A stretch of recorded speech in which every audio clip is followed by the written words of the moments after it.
Higher courts में तो इतना करप्शन नहीं है, लेकिन जो डिस्ट्रिक्ट कोर्ट्स में है तो वहाँ पे करप्शन अभी भी स्टाफ लेवल में बहुत ज़्यादा है। आपका बिना पैसे के काम नहीं होता है। I would probably remember him as one of the Chief Justices who's been very, very proactive in terms of bringing about digitization in not just the Supreme Court, but just asking everybody around him to be a little more conscious that, look, you can do things in a faster and more efficient way electronically if you do it. 20-25 दिन से इन्होंने जो धड़पड़ी में जो है लगा के constitution bench hold करके काफ़ी पेंडिंग कॉन्स्टिट्यूशनल बेंच वाले केसेस डिस्पोज ऑफ करे हैं, तो उनमें जो है मतलब शायद जल्दीबाजी करी गई होगी। उन लोगों ने भी लास्ट में ही सारे काम किए हैं, क्योंकि उनको लगता है कि मुझे भी याद किया जाए। ठीक है, वो याद कैसे किया जाए? तो लैंडमार्क जजमेंट से याद किया जाएगा। चीज को अमेंड करने के लिए एक और दूसरी एप्लीकेशन लगाओ, और उस एप्लीकेशन को लगाने के लिए एक और एप्लीकेशन लगाओ, तब जाके हाँ मतलब तो इसलिए डेट्स होती रहती हैं। हाउ विल हिस्ट्री जज माय टेन्योर? इतिहास मेरे कार्यकाल को कैसे याद करेगा? क्या जो मैं अचीव करने निकला था वो अचीव कर पाया? ये कुछ सवाल हैं chief justice of India DY Chandrachud के, जो देश के 50th चीफ जस्टिस हैं और अगले हफ्ते रिटायर होने वाले हैं। उन्होंने अपने टेन्योर में कई लैंडमार्क जजमेंट्स दिए। Entry of women in Sabarimala temple. Why is he then anxious about his legacy? Let's take a look at what the experts have to say. पिछले महीने हाँ जी, हाँ। CJI चंद्रचूड़ भूटान में थे। उन्होंने अपने लेक्चर में कहा कि how will history remember my tenure. हाँ, तो व्हाट डू यू थिंक, कैसे हिस्ट्री उनके टेन्योर को याद करेगी? वो टेन्योर को ऐसे याद करेगी जो उन्होंने जजमेंट्स पास करी हैं कॉन्स्टिट्यूशन बेंच में रहते हुए, और वैसे जो काफ़ी सारी लिटिगेशंस का एंड करा है, तो जो उनकी लैंडमार्क जजमेंट्स हैं उसको रिकॉग्नाइज किया जाएगा, और ऐसे उनका नाम भी ध्यान रखा जाएगा। तो इसीलिए उन्होंने इसी परिप्रेक्ष्य में कहा होगा कि भाई जो भी मैं करके जाऊंगा मुझे याद रखा जाना चाहिए। तो उन्होंने पिछले 10-15 दिन में धड़ाधड़ कॉन्स्टिट्यूशन बेंच होल्ड करके जितनी पेंडेंसी थी कॉन्स्टिट्यूशन, जिनमें वैलिडिटी चैलेंज हो रही थी एक्ट की या कानून की या किसी भी और रूल की, वो उन्होंने उनका फैसला कर दिया। और एक चीज़ जो उन्होंने अभी जजमेंट दिया है रिसेंटली, अभी मेरे ख्याल से कल परसों में दिया है कि जो 7500 किलो की 7500 kg की जो गाड़ी है, उसका जो ड्राइवर है उसको कमर्शियल लाइसेंस की ज़रूरत नहीं है, वो लाइट मोटर व्हीकल का जो लाइसेंस है वही चलेगा। ये भी एक अच्छी जजमेंट है MACT एक्ट के हिसाब से। नहीं तो क्या होता था कि गाड़ी को पकड़ा जाता था तो वो कहते थे कि भैया ये तो तुम्हारी ट्रक चला रहे हो, तो लाइसेंस तो तुम्हारे पास कार का है। तो अब जो ये अभी जजमेंट पास हुई, ये भी कॉन्स्टिट्यूशन बेंच होल्ड करके इंश्योरेंस कंपनी के खिलाफ जो है ऑर्डर पास किया है कि आप उनको नहीं कह सकते कि वो उनको हैवी मोटर व्हीकल का लाइसेंस की ज़रूरत है। ये तो रिसेंट जजमेंट कल परसों में ही करी है। और उससे पहले जो एक जजमेंट करी है उन्होंने, उसमें पहले के जो जज थे VK कृष्णा अय्यर, उनके ऊपर भी उन्होंने कहा था कि भाई ये जजमेंट उस टाइम के हिसाब से पास करी गई थी, और इसको मैं दोबारा नए जमाने के हिसाब से देख के इसमें जो कॉन्स्टिट्यूशन बेंच है होल्ड करी है 11 जजों की या 9 जजेस की जो बेंच थी, उसने जो जजमेंट पास करी है वो भी काफ़ी अच्छी पास करी गई है। लेकिन पुराने जजेस के बारे में हमें नहीं बोलना चाहिए। We should restrain our self. आप कह रहे हैं जो उन्होंने हाँ जस्टिस VK कृष्णा अय्यर के बारे में बोला, हाँ, वो नहीं बोलना चाहिए, बोलना नहीं चाहिए। क्या बोला उन्होंने? अब मैंने न्यूज़ में तो यही सुना था कि उन्होंने ये बोला है कि इस जजमेंट में जो उन्होंने उस टाइम पास करी थी वो उस टाइम के हिसाब से थी, इस टाइम के हिसाब से अब जो जजमेंट है वो उस पर लागू नहीं होती। तो we should not comment about the previous judgements. और होता है, रिव्यू होता है, लेकिन जजेस के ऊपर नहीं। जिस जज ने पास करी है तो उसको उसके साथ उसका नहीं करना चाहिए। उस टाइम माइंड अप्लाई किया, उस हिसाब से उन्होंने जजमेंट पास करी है। वो ओपनली इतने चिंतित क्यों अपनी लेगेसी को लेकर? Why does he seem worried? Why does he seem worried? मुझे तो लगता है कि अब बहुत मतलब जो वो सोचते हैं कि शायद जो मैं पास कर रहा हूँ, जो मैं कह रहा हूँ वही सही है, और ऐसे हर इंसान को लगता है कि जो मैं बात बोल रहा हूँ वही सही है। तो इसलिए वो लेगेसी, अब लेगेसी में तो अब मैं क्या कह सकता हूँ, लेगेसी तो उनकी मतलब चिंता का क्या विषय है ये तो अब वो वही बता पाएंगे लेगेसी उनकी किस तरह से चिंतित कुछ फील। मीडिया रिपोर्ट्स कह रही थी कि कुछ लॉयर्स नहीं चाहते उनके फेयरवेल में पार्टिसिपेट करना. Is that true? हाँ, ये तो होता रहता है। एक क्यों? ये ऐसा एक सेक्शन नाराज रहता है, एक सेक्शन एक इंसान से खुश रहता है। तो जो नाराज रहता है वो बाइकआउट करता है और जो खुश रहता है वो पार्टिसिपेट करता है। तो जो सेक्शन नाराज है या बॉयकॉट करने की बात कर रहा है हाँ। वो किस चीज पे नाराज है? ऐसा है कि वो इस वजह से भी नाराज है क्योंकि एक दो जब एडवोकेट्स जाते हैं उनकी कोर्ट में पेश होने के लिए, तो उन्हें जो है मतलब कुछ ऐसे रिमार्क्स पास कर दिए, शायद उनको नहीं लगा अच्छा कि भाई he is a not a friendly friendly जज. And Friendly person. हाँ, तो कहा कि आप चले जाइए कोर्ट छोड़ के, नहीं तो मैं सिक्योरिटी बुलाऊंगा और आपको निकलवा दूंगा। तो वो इस वजह से जो लॉयर्स हैं वो सब अलग अलग तरीके से देखते हैं उस एटीट्यूड को। तो कई नाराज भी हो जाते हैं और कई खुश हो जाते हैं। लॉयर्स उनकी, अब हम तो we are common people right, lawyers उनकी लेगेसी को कैसे देख रहे हैं? उनका टेन्योर, उनकी जजमेंट्स, जो हिस्टोरिकल जजमेंट्स उन्होंने पास की, कैसा रहा? कुछ ईयर्स से ऐसा है जैसे अब कॉलेजियम सिस्टम है हमारे यहाँ चुनने का, जो जजेस को चुनने का है, उसमें काफ़ी कुछ फेरबदल करने की कोशिश करी गई कि भाई जो जजेस अपॉइंट होते हैं उनको बड़े दिनों तक पेंडिंग रखा जाता है। रिकमेंडेशन करती है कॉलेजियम कमेटी होती है सुप्रीम कोर्ट के 4-5 जजेस की, जो कि सरकार को रिक्वेस्ट करती है कि इस जज को हमें एलिवेट करके सुप्रीम कोर्ट लाना है या हाई कोर्ट में जज बनाना है। तो शायद वो कॉलेजियम सिस्टम के लिए भी काम करना चाहते थे और सरकार का शायद कॉपरेशन नहीं मिला होगा, इस वजह से भी वो थोड़ा सा उस चीज़ को नहीं कर पाए हों, मतलब टाइमली नहीं कर पाए और he has retired. Right, what do you think? आपको क्या लगता है? How will history remember him? मेरे अकॉर्डिंग मुझे ऐसा लगता है कि चंद्रचूड़ जी ने जो भी जजमेंट्स वगैरह पास करी है, वट जो भी करी है, कुछ फेवर्स में थी, कुछ अनफेवर्स में थी। किसके फेवर में थी या किसके फेवर में? As a human being, as a public के, human being. ये एग्जैक्टली ये Right. पब्लिक के लिए मैं बोल रहा हूँ लोगों कि के, हाँ. पब्लिक लोगों के लिए कुछ उनके फेवर में थी, कुछ उनके अनफेवर में थी। तो फॉर एग्जांपल एग्जाम्पल्स लाइक अभी जैसे सर ने बताया, अभी ये मोटर व्हीकल एक्ट के अंदर जो पास करी है ये फेवर्स के अंदर थी, और कुछ उनके जजमेंट्स थी जो उनके अनफेवर में भी गई है।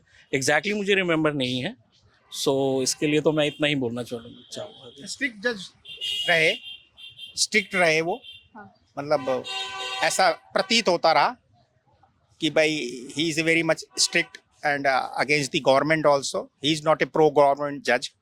मतलब वो जो न्याय है वो उन्होंने पूर्ण रूप से उसका निर्वाह किया न्याय प्रदान करने में। राइट, हाँ, तो जजेस को तो प्रो गवर्नमेंट आई थिंक, अब प्रो गवर्नमेंट तो नहीं होना चाहिए। हाँ. जिस जो जजेस हैं वो they are always impartial. Right. हाँ, तो ना वो गवर्नमेंट पार्टी हो या नॉन गवर्नमेंट पार्टी हो, they have to give the judgement according to the law. अभी सोशल मीडिया पे उनका काफी क्रिटिसिज्म हो रहा था जब वो पिक्चर्स शेयर की थी उन्होंने, पीएम मोदी उनके घर गए थे गणेश चतुर्थी के पूजन के लिए, तो उस पे what do you think, what you have to say on that? Ma'am देखिए, क्रिटिसिज्म के लिए हम नहीं रोक सकते किसी को, क्योंकि आज हर चीज़ को पॉलिटिकली देखा जा रहा है। अगर जजेस भी हैं उनको भी पॉलिटिकली देखा जा रहा है कि वो अगर गवर्नमेंट के अकॉर्डिंग चल रहे हैं या चीज़ों को अगर लेकर चल रहे हैं, उनके जो रूल्स आ रहे हैं उस हिसाब से अगर काम कर रहे हैं, तो आप एक पार्टी जो है, जो रूलिंग पार्टी है, उनके जो फेवर के लोग हैं वो उसको कहते हैं कि जी ठीक है, लेकिन जो अगेंस्ट हैं तो उनको वो चीज़ें बुरी लगती है। तो मुझे लगता है कि इस तरीके का क्रिटिसिज्म नहीं होना चाहिए। ठीक है, एक प्रधानमंत्री का भी पूरा वो बनता है कि अगर वो रिटायर हो रहे हैं या फिर वैसे ही पर्सनली भी मिलने जाते हैं तो वो देश से जोड़ कर ही उसको देखना चाहिए, लेकिन क्रिटिसिज्म का कोई इसमें माने नहीं बनता है। लेकिन जब पर्सनली मिलने जा रहे हैं तो should those pictures B put on social media? आप देखिए हर चीज़ की आज सोशल मीडिया तो इतनी अवेयर हो चुकी है कि आप घर में बैठे अगर कुछ अच्छा चीज़ आज अचानक से खा रहे तो उसको भी लेकर वो पोस्ट कर दिया जाता है। तो ये तो एक प्रधानमंत्री है और चीफ जस्टिस के साथ अगर मिल रहे हैं और अगर बैठकर कोई बात भी हो रही तो उसको बताने में कोई दिक्कत नहीं है। सोशल मीडिया पे अगर पिक आ रही है तो कोई एतराज़ की बात नहीं है इसमें। एक लॉयर है महमूद प्रचा, उन्होंने तो ये तक कहा है कि सीजेआई चंद्रचूड़ एग्जाम्पल है कि मतलब बेंचमार्क है what not to do as a जज। आप उससे कितना देखिए अग्री करते हैं या डिसअग्री करते देखिए हैं? ये प्राचा साहब जो एक सीनियर एडवोकेट हैं और उनके बोलने के पीछे भी मैंने आपको एक वर्ड कहा था कि हर चीज़ में एक पॉलिटिकल व्यूज़ चलते हैं। तो उनका जो सोशल मीडिया के ज़रिए से मैं डायरेक्ट तो उनसे नहीं मिल पाया हूँ, लेकिन सोशल मीडिया के ज़रिए से जो मैं उनकी एक्टिविटीज़ देखता हूँ, आउट ऑफ द कोर्ट भी मैं देखता हूँ, तो थोड़ा कहीं ना कहीं एक सोशल दिखता है। तो उनको लगता है कि जो चीफ जस्टिस हैं, जो उन्होंने जो भी लैंडमार्क डिसीजन दिए हैं या जो जजमेंट पास करते हैं वो, तो उनको लगता है बड़े स्ट्रिक्ट होते हैं, बिना किसी प्रेशर में आकर देते हैं और उनके ऊपर कोई दबाव नहीं दिखता है। तो जो एडवोकेट हैं, जो एकदम फेयर होकर काम करना चाहते हैं, उनको लगता है कि chief justice is a very good guy. बस काफी मीडिया रिपोर्ट्स में ये भी है कि कोर्ट की फंक्शनिंग भी इजी की है, जैसे कि टेक्निकल डेवलपमेंट्स या और टेक को अडॉप्ट किया गया है कोर्ट्स में, कोर्ट्स की लाइव स्ट्रीमिंग शुरू हुई है, ऐसे छोटे मोटे बहुत सारी चेंजेस आए हैं सीजेआई। देखिए ज़रूरी था ये चीज़ें करना, लेकिन हाँ थोड़ा सा ये है कि वो पूरे इंडिया में अभी फैलने में उसमें वक्त लगेगा, क्योंकि जो आप मेट्रो सिटीज़ हैं वहाँ तो बहुत सारी चीज़ें नेट और चेंजेस आए वैसे यहाँ पे दिल्ली देखिए के कोर्ट्स में? यहाँ पे आज आप समझ लीजिए डिजिटली चीज़ें बहुत कुछ डेवलप हो चुकी है। अब हम लोग जो है फिजिकली सिर्फ आर्गूमेंट करने के लिए नहीं, बल्कि अगर हम लोग एविडेंस वगैरह कराना होता है उसके लिए कोर्ट में पहुंचते हैं। आप चाहें तो घर पे बैठ के, चैम्बर में बैठ के आप सारी प्रोसीडिंग कर सकते हैं। ये सारी चीज़ें आज इतनी एडवांस हो चुकी है, तो इसमें कहीं से भी कोई गलत नहीं था, लोगों को आराम मिला। और अगर ज़रूरी नहीं जहाँ पे मेंटली वर्क हो रहा है तो वहाँ पे फिजिकली भी अननेसेसरी अगर लगाया जाए तो कोई मतलब नहीं बनता है। इसके अलावा और क्या क्या चेंजेस लाए गए कोर्ट की फंक्शनिंग में? देखिए डेली फंक्शनिंग में तो एक तो ये है कि डिजिटली बहुत सारी चीज़ें हो गई है, छोटे छोटे काम भी हो गए हैं, डिजिटली हो गए हैं। और उसके बाद जो ट्रायल कोर्ट का जो काम चल रहा है वो भी डिजिटली चल रहा है आज के डेट में।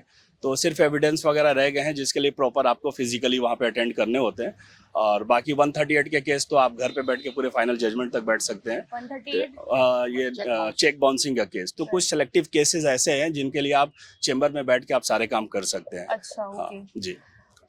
लेकिन अभी शायद कल या परसों हुई एक जजमेंट आया है, जजमेंट नहीं, आई थिंक सीजेआई चंद्रचूड़ का कुछ ऐसा ऑर्डर आया है कि जो समर ब्रेक्स होते हैं सुप्रीम कोर्ट के वो स्क्रैप कर दिए गए हैं, वो पार्शियल वर्किंग डे बनेंगे।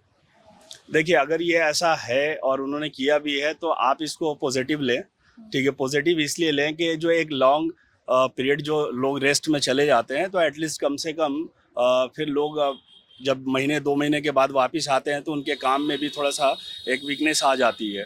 तो उसको एक कंटिन्यूटी बनाए रखने के लिए अगर वो चीज़, और एडवोकेट्स भी नहीं चाहते हैं कि वो 1.5-2 महीने तक बैठें, क्योंकि हमें भी चाहिए, रोज़ काम चाहिए। जब आप किसी भी काम में हैं, अगर रेगुलर करते हैं, आप सुबह जाते हैं शाम में आते हैं, रात आराम करने के बाद जब मॉर्निंग आते हैं तो थोड़ा आपको दिक्कत होती है। तो ये बहुत अच्छा डिसीजन था कि आपने एक लॉन्ग टर्म को ख़त्म करके एक शॉर्ट में उसको चेंजेस किया। क्या था कि इसमें एग्जैक्टली जो ये प्रोसीजर स्टार्ट हुआ था समर वेकेशन का, ये समर वेकेशन का प्रोसीजर ये इंडियन रूल्स नहीं था कुछ भी। अच्छा, ये तब का था जब 1947 में जब अंग्रेजों के रूल्स थे। अंग्रेज 1947 एग्जैक्टली ये बहुत ओल्ड चल रहा है ये, Colonial। और उस टाइम से ही ये चीज फॉलो करी जा रही है। जी। उस टाइम पे क्या होता था कि इस सीजन के अंदर जितने भी बाहर के लोग थे या जो भी आउट ऑफ कंट्री के लोग थे वो उस सीजन के अंदर बाहर जाते थे, तब से ये समर वेकेशन हो गए थे। एज एन इंडियन कल्चर और देखा जाए हमारे हिसाब से तो ये चीज़ होनी नहीं चाहिए, बिकॉज इसके अंदर जो एडवोकेट्स हैं काफ़ी हाई पोजीशन पे भी है, कुछ छोटे एडवोकेट भी हैं जिनको रोज करना होता है, ठीक है ना। तो ये चीज़ थी एग्जैक्टली। और जो ये चीज़ अगर ये स्क्रैप कर रहे हैं, ये चीज़ जो ये समर वेकेशन को हटा रहे हैं, ये चीज़ हमारे लिए तो बहुत अच्छी है। एज एन एडवोकेट व्यू से देखा जाए तो बहुत अच्छी चीज़ है। मैं भी ऐड करना चाहूँगा, ये डिजिटाइजेशन जो करा जा रहा है, जो इसकी प्रक्रिया लगातार निरंतर होती रहेगी, इससे करप्शन में भी बहुत ज़्यादा रुकावट आई है। क्योंकि हायर कोर्ट्स में तो इतना करप्शन नहीं है, लेकिन जो डिस्ट्रिक्ट कोर्ट्स में है तो वहाँ पे करप्शन अभी भी स्टाफ लेवल में बहुत ज़्यादा है।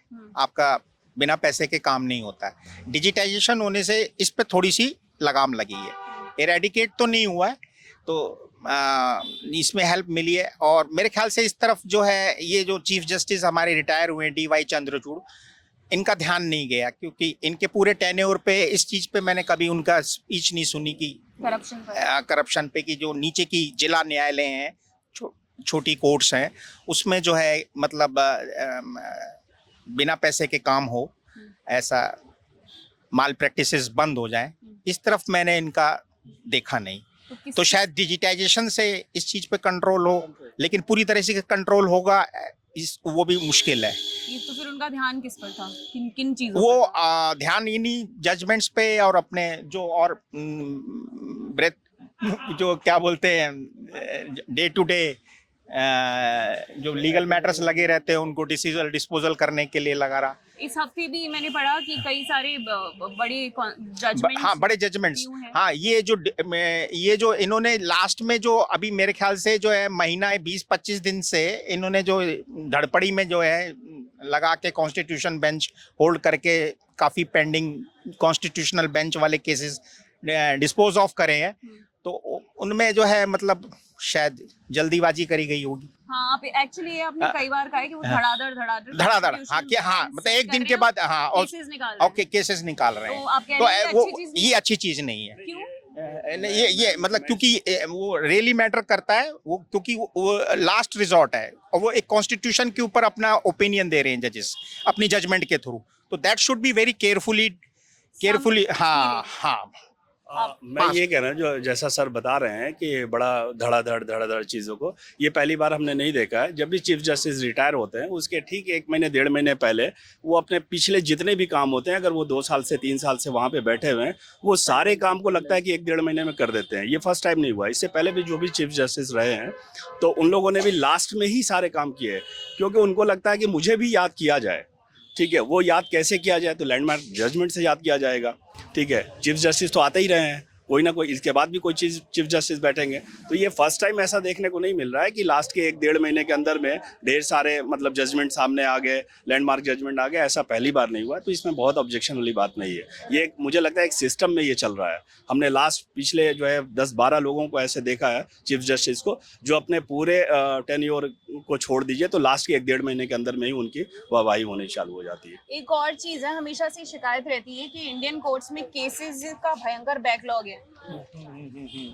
हाँ बैकलॉग है, हाँ, क्योंकि तो बैकलॉग सीजेआई चंद्रचूड़ ने कुछ ऐसे स्टेप्स उठाए कि बैकलॉग कम हो सके और आम आदमी को जस्टिस जल्दी मिल सके, प्रोसेस फास्ट इसका हो। हाँ ये बैकलॉग इसलिए है, मैं ये समझता हूँ कि जो जुडिशरी है वो उसको डिस्पोजल जो है बहुत कम जजेस हैं जो मतलब बड़ी छोटी छोटी टेक्निकल चीज़ों पे जो है ना केसेस में डेट पड़ती रहती है, चाहे कानून भी बन जाए कि एडजमेंट्स नहीं दी जाएंगी या नहीं दी, मतलब 3 डेट से ज़्यादा डेट नहीं ले सकते, लेकिन उन सब बातों का कोई फ़ायदा नहीं है।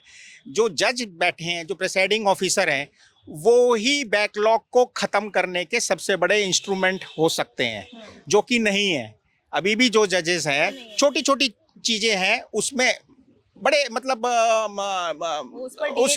उसमें डिले होता है। एक चीज को अमेंड करने के लिए एक और दूसरी एप्लीकेशन लगाओ और उस एप्लीकेशन को लगाने के लिए एक और एप्लीकेशन लगाओ, तब जाके हाँ मतलब तो इसलिए डेट्स होती रहती हैं। जो कट शॉर्ट हो सकती है लिटिगेशन वो नहीं हो पा रही है, जबकि करना नहीं चाहता है। नहीं वो जुडिशरी का पॉइंट है, इनकैपेबल जजेस हैं या तो इनकैपेबल जजेस इनकैपेबल हो सकते हैं या फिर कुछ उनका जो है ऐसा है, हर तो आदमी इतना होशियार नहीं हो सकता।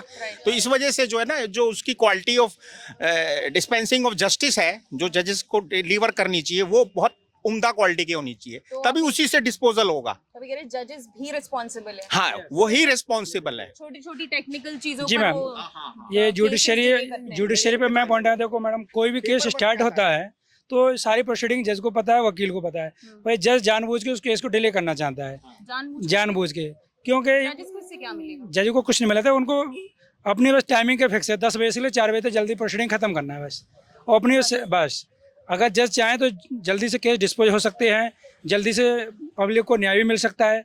तो ये सारी जिम्मेदारी जो भी ऑफेंस है हर एरिया में जज को जानकारी है, इस एरिया में क्या चल रहा है जज को सारी जानकारी है, पर ये प्रोसीडिंग से बंद होते हैं, जैसे कि लॉ से उस पॉइंट से चलना होता है। अब जज भी अपना कलम नहीं बढ़ाता, मुझे क्या मतलब है, ऑफेंस हो रहा है तो हो रहा है, जुडिशरी उसी पॉइंट पे वहीं लॉ से बंधा है जज भी। लेकिन जी। जजेस को, अगर जजेस ऐसा सोच रहे हैं, मुझे क्या मतलब है, तो नहीं, फिर वो मतलब किसको होगा? मतलब किसी को नहीं। मेरा क्वेश्चन मैडम, क्वेश्चन मेरा इतना ही है, हाँ। जज को सिर्फ प्रोसीडिंग से मतलब है। जैसे लॉ में लिखा है एफआईआर किस सेक्शन में होनी चाहिए, text off the text off, बस yes we will go by the yes text no yes matter yes what's the bus. Reality. कि आपके साथ क्या बीत रही है जज को कोई मतलब नहीं है, आपके फैमिली को कोई मतलब नहीं है, उसे अपनी बुक से मतलब, बुक में जो लिखा है रूल्स नियम से चलना है बस। नहीं, Yes. देखिए आप भी अकॉर्डिंग टू मी, मेरे हिसाब से जिस तरह से इंडियन गवर्नमेंट ने अभी ये आईपीसी और सीआरपीसी के अंदर चेंजेस वगैरह करी, जिससे बीएनएस और बीएनएसएस बनाया, Right. मेरे हिसाब से होना क्या चाहिए था, कुछ अमेंडमेंट इनके सीआरपीसी के अंदर भी होने चाहिए थे। क्यों? क्योंकि देखिए क्या होता है कि अगर कोई सपोज अगर कोई न्यू केसेस वगैरह आता है, तो जो वो केस चलता है वो सीआरपीसी में ही CRP एग्जैक्टली उसी पे ही चलता है, उसी पे ही चलता है। तो हर चीज के लिए अगर कोई सीआरपीसी की जो प्रोसीजर है वही इतना लेंथी प्रोसीजर हो जाता है कि इसके अंदर जजेस वगैरह जो उनको टाइम टेकन हो जाता है, उसके अंदर समय लग ही जाता है इस चीज के लिए। तो मेरे हिसाब से इंडियन गवर्नमेंट को थोड़ी चेंजेस वगैरह इसमें भी करनी चाहिए थे, बाकायदा इसके कि आप किसी इंग्लिश नेम को आप हिंदी के अंदर कन्वर्ट कर दो। एग्जैक्टली मेरे हिसाब से ये होना चाहिए था। CJ Chandrachud do anything about it? उन्होंने कोई भी अभी action- फिलहाल नहीं देखने को नहीं इसमें मिला क्या है अभी होता है कि एग्जैक्टली ये जो होता है ये प्रावधान ये इंडियन गवर्नमेंट करती है इसके हाँ, अंदर, वो ठीक है। like इसमें laws and bills Indian बिल्कुल government pass बिल्कुल करेगी, वो तो parliament। बिल्कुल वो ये चीज पास करती है। इसमें चंद्रचूड़ जी ने जो भी किया हमारे जस्टिस ने, इसके अंदर कोई चेंजेस वगैरह कुछ भी नहीं है, वो तो उसी प्रोसीजर से चलेगा। और जो डिस्ट्रिक्ट कोर्ट है, डिस्ट्रिक्ट कोर्ट इसी वजह से लेंथी माना जाता है, बिकॉज क्योंकि वो जो सीआरपीसी का जो प्रोसीजर होता है वो लेंथी होता है। Right. एग्जैक्टली मेरे तरफ तो से ये आप मेरे कह रहे हैं पॉइंट। कि सीआरपीसी नीड्स सम हाँ एग्जैक्टली ये चीज होनी चाहिए थी। We have also seen, काफी उनकी praise भी हुई है कि he has brought in quite a few changes in the courts, digitization of documents and all these things. So can you elaborate, give us a few examples कि Yeah. क्या-क्या changes he has brought in? Well, so the changes have mostly operated on 3 or 4 levels. As an advocate on record, I think the one thing that I am quite happy about, which basically came by a couple of years ago, is this process of mentioning through an email. Earlier हम लोग क्या करते थे, हमें court में जाके mention करना होता था। वो प्रोसेस काफ़ी सिंप्लीफाई हो गया है अब, कि आपको बस एक ईमेल डालना होता है और आपको फिर रजिस्ट्री से लिस्टिंग हो जाती है। उससे कोर्ट का काफ़ी टाइम बचता है। Second thing of course is that we have seen him in court a lot and he is very proactively in favor of using digital files. In fact, there have been instances where he has even told a lot of senior advocates to make the move from paper books to digital files. So that way he's been very good. He has also, I don't know if you've done a piece about this earlier, but he is also credited with introducing something called as a live transcript in the Supreme Court, जो कि बाकी के courts में काफ़ी होता है, but अब हमारे में जैसे कोई इंपॉर्टेंट केसेस अब आर्ग्यू जब हो रहे होते हैं तो उसकी पूरी ट्रांसक्रिप्शन आपको कोर्ट के अंदर दिखाई देती है On a screen? on a screen. Oh. So that has happened in a couple of cases. I've seen it with myself whenever I've been in those matters and watching those matters, that there's a running transcript of what is being argued, and of course it's not 100% like every transcript, but you have someone there to correct it. The other very important thing has been the introduction of this thing known as the ESCR. तो supreme court reports एक होते हैं जो supreme court का official judgement reporting portal है, और उसको जो है काफ़ी उसका एक नया रिसेंटली आई थिंक साल 1.5 साल पहले उसकी एक प्रॉपर पोर्टल लॉन्च हुई, जिसपे कि फोर्टनाइटली अब वो आ जाता है as a booklet, and you can search for all kinds of judgments that you want. ये बहुत बेनिफिशियल है for people because of 2 reasons. One, judgments as and when they get reported, there's a head note and everything, it's available online. Of course the official court copy तो वैसे भी आजकल सबको online मिल जाती है, but with a head note and everything it's there, and it's free of cost. So किसी को भी अगर कोई भी जजमेंट का नाम, जैसे आप आज ESCR में जाओ और आपको केशव नंदा भारती जजमेंट देखनी है, आप वो सर्च कर सकते हो और आपको मिल जाएगा. You don't have to pay anything for it. Right. So that has been a very helpful thing that he has done.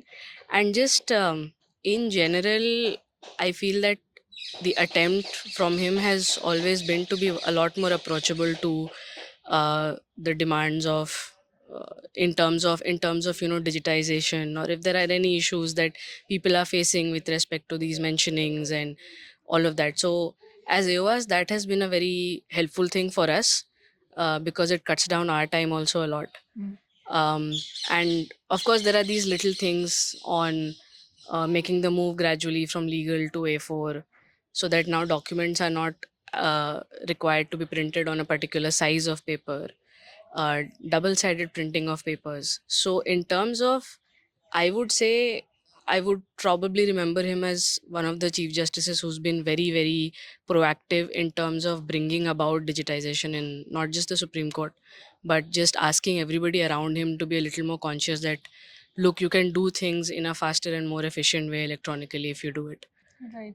He's also been quite vocal about, paying young lawyers or not keeping unpaid interns at the offices. Has there been any change about that? Like, See, on the ground? I wouldn't know about the ground realities because I'm neither hiring so many of younger juniors. I'm a young lawyer myself, nor am I intern, so to be able to speak for it. But as far as these things are concerned, there is, I think, a general shift, not just from him but towards the industry also, and a lot of people have been quite vocal about this.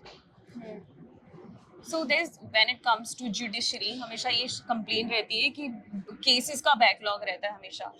तो CJI Chandrachud ने कोई steps लिए हैं over the years to resolve that?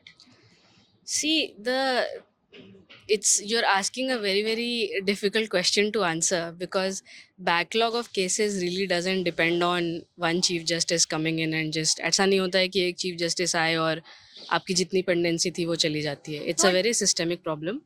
The one thing which he did, which really helped with a lot of with clearing a lot of backlogs, was that entire week in which the Supreme Court was sitting as a Lok Adalat.